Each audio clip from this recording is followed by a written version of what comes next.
Good afternoon. Kapatawhan ng Thursday hapon.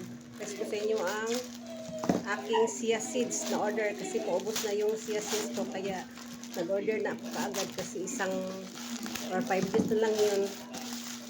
Tapos paubos na ang kasi wala na akong chia seeds kaya nag-order ako agad-agad kasi needed ko ito everyday.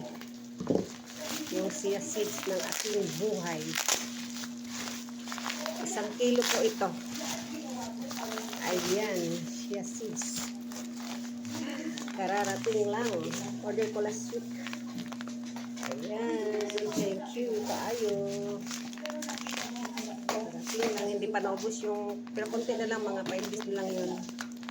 Mga gamit ko yung chia seeds maubos. Kaya order ako ng chia seeds. Thank you. Thank you for watching.